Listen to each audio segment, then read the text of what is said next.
Good morning students. बेटा हमारी exercise 3A चल रही थी, तो 3A एक्सरसाइज में हमने 7 क्वेश्चंस कर लिए थे। अब हम क्वेश्चन नंबर 8 देखते हैं।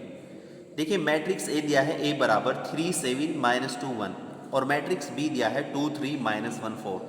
हमें ज्ञात करना है A प्लस B और A माइनस 2B। तो पहले हम A प्लस बी ज्ञात करेंगे। A प्लस बी ज्ञात करने का मतलब है कि हमें A और B दोनों ही मैट्राइसिस को जोड़ना है।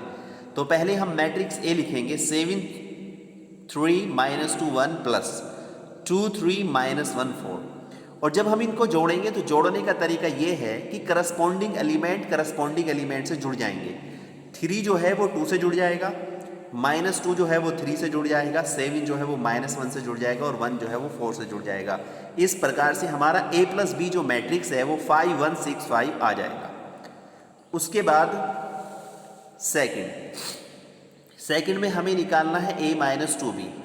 A माइनस 2B तो पहले हम मैट्रिक्स A लिखेंगे 3 -2 7 और 1। फिर हम -2B -2 लिखेंगे, 2 के बाद B लिखेंगे 2 3 -1 4। अब यहाँ हम मैट्रिक्स A को तो एज इट इज उतार लेंगे और सेकंड मैट्रिक्स B में हम 2 का मल्टीप्लाई करेंगे। 2 2 जा 4, 2 3 जा 6, 2 -1 जा -2, 2 4 जा 8। अब हम पहले मैट्रिक्स में से दूसरा मैट्रिक्स सब्ट्रैक्ट कर देंगे। सब्ट्रैक्ट करने का वही तरीका है, करस्पॉन्डिंग एलिमेंट्स को आपस में घटा देंगे। 3 में से 4 जाएंगे -1, -2 में से 6 घटा देंगे, 7 में से -2 घटा देंगे और 1 में से 8 घटा देंगे। इस प्रकार से हमारा जो मैट्रिक्स आएगा वो -1 -8 9 और -7 आ जाएगा। अब क्वेश्चन नंबर 9 में कहा है कि A बराबर 1 2 -5 -3 4 6 और B बराबर -2 3 -4 1 2 3। ये हमारे दो मैट्राइसेस हैं। हमें 2A प्लस B ज्ञात करना है। तो डू योरसेल्फ, इस क्वेश्चन को आप स्वयं करें जिस प्रकार से आपने क्वेश्चन नंबर 8 करा है, ठीक उसी प्रकार से ये क्वेश्चन भी हल हो जाएगा। अब हम क्वेश्चन नंबर 10 देखते हैं। देखिए 10 में कहा है कि A is equal to 1 plus iota -2 iota 7 3 minus iota. फिर B दिया है 1 माइनस I 2I -3 और 3 प्लस I। हमें A प्लस B ज्ञात करना है। देखिए I जो यहाँ पे यूज हुआ है इसको हम इयोटा बोलते हैं और ये हमारी इमेजिनरी नंबर है और इसकी वैल्यू जो होती है वो I इज इक्वल टू √-1 होती है। तो जब हम A प्लस बी ज्ञात करेंगे तो पहले मैट्रिक्स A लिखेंगे, फिर मैट्रिक्स B लिखेंगे। अब इन दोनों को हमें जोड़ना है। जोड़ने का वही तरीका है, आप करस्पॉन्डिंग एलिमेंट्स को जोड़ दीजिएगा। तो जब आप करस्पॉन्डिंग एलिमेंट्स को जोड़ोगे 1 प्लस I में 1 माइनस I जोड़ दोगे, -2I में प्लस के 2I जोड़ दोगे, 7 में -3 जोड़ दोगे और 3I में जो है 3 प्लस I जोड़ दोगे। इस प्रकार से हमारा 2046 आ जाएगा। अब हम क्वेश्चन नंबर 11 देखते हैं। क्वेश्चन नंबर 11 में A दिया है 4 2 -3 1 1 3।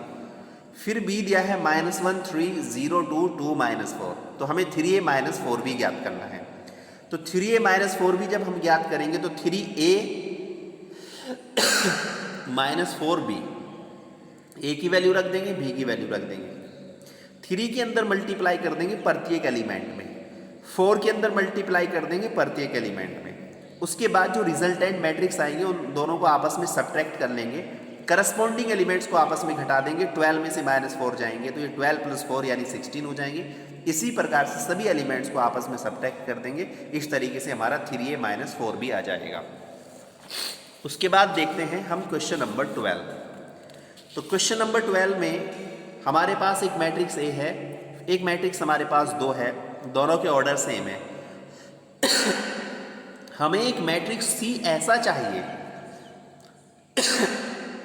कि 2A + 3B - 4C is uh zero matrix, यानी 2A + 3B - 4C जो है वो जीरो मैट्रिक्स के बराबर हो जाए।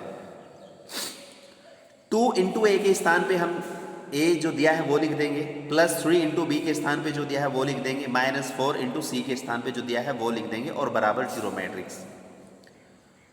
अब 2 के अंदर मल्टीप्लाई कर देंगे, 2 1 जा 2, 2 2 जा 4, 2 4 जा 8, 2 1 जा 2, 2 5 जा 10, 2 3 जा 6 प्लस 3 के अंदर मल्टीप्लाई कर देंगे, 3 2 जा 6, 3 3 जा 9, 3 1 जा 3, 3 1 जा 3, 3 2 जा 6, 3 3 जा 9। इस प्रकार से सिंप्लीफाई कर लेंगे। उसके बाद इन दोनों मैट्रिक्स को हम ऐड कर देंगे और इस मैट्रिक्स को हम दूसरी तरफ ले जाएंगे तो इधर केवल हमारा -4C बचेगा।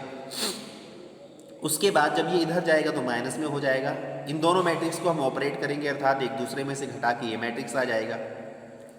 उसके बाद जो ये -4 है इसको हम दूसरी तरफ ले जाएंगे तो ये -1/4 में हो जाएगा और -1/4 के अंदर मल्टीप्लाई कर देंगे सभी एलिमेंट्स में, तो हमारा सी मैट्रिक्स कुछ इस प्रकार से आएगा। उसके बाद हम 13 क्वेश्चन देखते हैं। देखिए ए बराबर डायगोनल 1 3 4, डायगोनल मैट्रिक्स दिया है 3/3 ऑर्डर का जिसके डायगोनल एलिमेंट्स 1 3 4 हैं, तो हम इसको इस रूप में लिख लेते हैं मैट्रिक्स की फॉर्म में। फिर डायगोनल -2 1 और -1 इसको भी हम इस रूप में लिख लेते हैं। फिर डायगोनल 3 -1 -2 इसको भी हम इस रूप में लिख लेते हैं। अब क्वेश्चन करना बहुत सरल हो जाएगा। तो 2a + b - c इसकी वैल्यू हमें ज्ञात करनी है। 2a + b - c बराबर 2a के स्थान पे हम लिखेंगे जो मैट्रिक्स ए दिया है, प्लस b के स्थान पे जो मैट्रिक्स b दिया है और -c के स्थान पे जो मैट्रिक्स c दिया है। 2 के अंदर मल्टीप्लाई कर देंगे तो ये आ जाएगा। इस मैट्रिक्स में से हम ये वाला मैट्रिक्स घटा देंगे तो आपका ये मैट्रिक्स आ जाएगा। फिर इन दोनों मैट्रिक्स को हम जोड़ देंगे तो हमारा 3/3 का ये मैट्रिक्स आ जाएगा डायगोनल मैट्रिक्स। और फिर डायगोनल मैट्रिक्स को हम कुछ इस प्रकार से रिप्रेजेंट कर देंगे। डायगोनल, इसकी केवल डायगोनल ले लेंगे -3 8 और 9। तो इस प्रकार से ये क्वेश्चन नंबर भी हमारा 13 होता है। तो बेटा आज के वीडियो लेक्चर में इतना ही, धन्यवाद।